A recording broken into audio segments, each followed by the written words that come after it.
Tapi kita lanjutkan. Mungkin ada pertanyaan yang lainnya, seperti bagaimana kalau imamnya, yang sering ditanyakan, bagaimana imamnya pelaku maksiat, sah nggak dia menjadi imam? Atau imamnya perokok, imamnya fasik, atau di suami istri, suaminya nggak bisa sholat, akhirnya perempuan suami yang jadi imam, boleh nggak? Ada kejadian, pernah nggak? Pernah dengar? Ini ada kejadian di suatu daerah. Di daerah Ana juga terjadi, di kampung Ana. Tapi alhamdulillah sekarang suaminya sudah bisa. Tapi awal-awal belajar suaminya nggak bisa jadi imam, nggak bisa baca apa pun nggak bisa. Akhirnya dipaksa sama istrinya. Akhirnya istri yang jadi imam. Nah pertanyaannya, hukumnya boleh atau tidak? Nggak boleh. Nggak boleh istri jadi imam. Ya belajar, paling tidak dia belajar terlebih dahulu. Dan alhamdulillah dengan berjalannya waktu sekarang suaminya bisa jadi imam. Nah ini kalau orang perokok, contohnya, apakah boleh dia menjadi imam? Atau orang yang suka menggibah? Atau orang yang suka mendusta? Atau dia imam tapi dia ini suka melakukan praktek riba, mengadu domba, dan lain sebagainya. Sah nggak dia menjadi imam? Tip ini dibahas oleh para ulama, termasuk orang yang fajir, atau orang yang fasik. Fasik adalah orang Islam, seorang mukmin yang beriman kepada Allah, namun dia juga melakukan perbuatan dosa. Dia juga melakukan perbuatan maksiat. Di sini ada dua pendapat. Di antara ulama mengatakan bahwasanya imamnya orang yang pelaku maksiat, pelaku dosa, jadi salatnya tidak sah. Ini salah satu pendapat. Pendapat yang kedua, tapi kita baca di sini ada hadisnya. Ada hadisnya juga. Tapi di sini dikatakan dari Jabir bin Abdullah radhiyallahu an, dia berkata, ala la ta'ummanna imra'atun rajulan wala ya'ummanna a'rabiyyun muhajiran wala ya'umma fajirun mu'minan. Artinya janganlah wanita mengimami pria. Nah, berarti enggak boleh. Jangan pula seorang Arab gunung mengimami kaum muhajirin, atau orang awam mengimami orang yang berilmu. Jangan pula orang fajir. Nah, di sini orang fajir yang suka maksiat mengimami orang beriman. Hadis riwayat Ibnu Majah.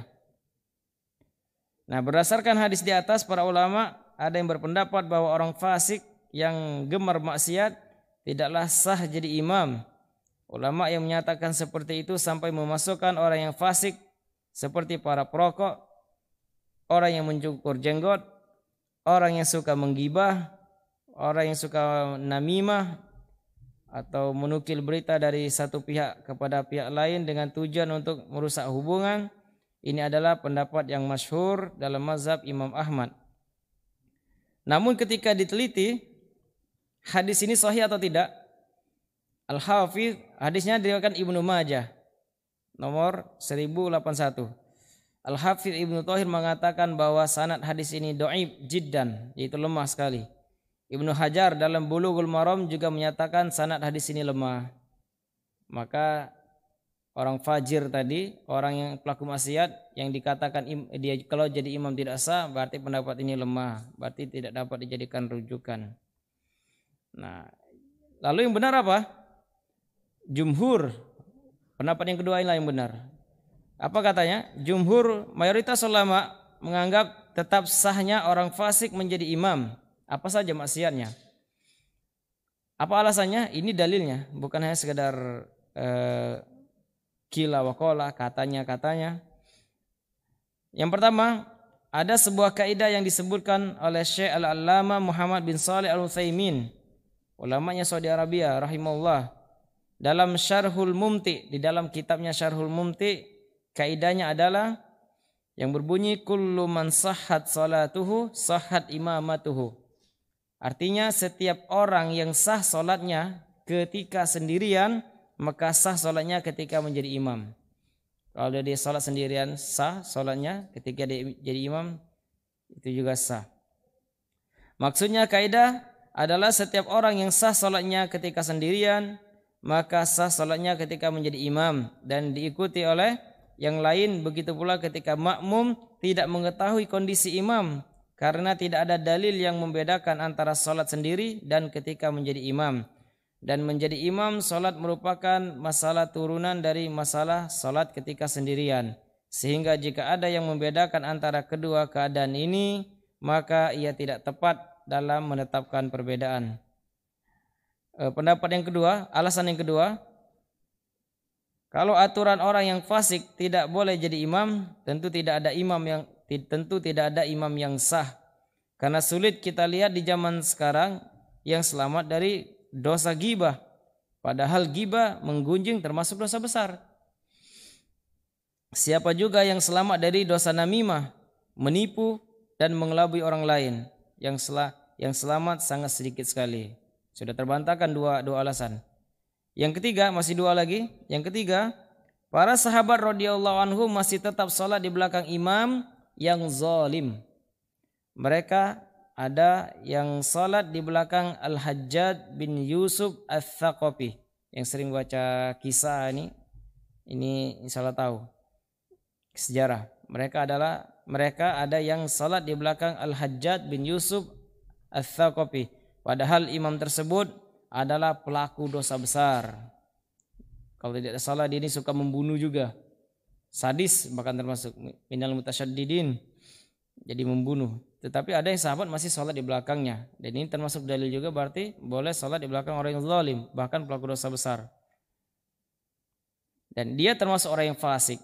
Yang terakhir, keempat, Rasulullah sallallahu alaihi wasallam menggambarkan bahwa ada pemimpin yang bisa mengakhirkan salat hingga keluar waktunya. Ketika itu tetap kita perintahkan salat tepat waktu, lalu bermakmum lagi pada imam tersebut dan dinilai sebagai amalan sunnah. Ini tanda bahwa mengikuti imam yang fasik seperti itu tetap dibolehkan. Wallahu alam. Nah, kesimpulannya, ya ini mungkin dahulu atau di suatu daerah. Kalau di kota-kota alhamdulillah kita bisa milih imam. Bisa milih imam yang bacanya bagus, yang akhlaknya juga bagus. Jadi kecuali kita benar-benar tidak tahu. Tapi kan mungkin cukup pas 8:30 waktunya. Baik Ustadz, tafadhol jika ingin disampaikan kesimpulan dari pertemuan kita malam hari ini. Tafadhol Ustadz. Nah, kesimpulannya kita baru bahas satu bab tentang masalah imam. Masih ada dua bab lagi. Yang bab kedua nanti sebagaimana kita sebutkan di awal, yaitu tentang orang-orang yang tidak sah menjadi imam. Yang ketiga, bab yang terakhir, hal-hal apa saja yang disyariatkan bagi seorang imam. Mungkin ini saja. Mungkin ana langsung tutup. Subhanakallahumma wabihamdik asyhadu an la ilaha illa anta astaghfiruka wa atubu ilaik. Wassalamualaikum warahmatullahi wabarakatuh.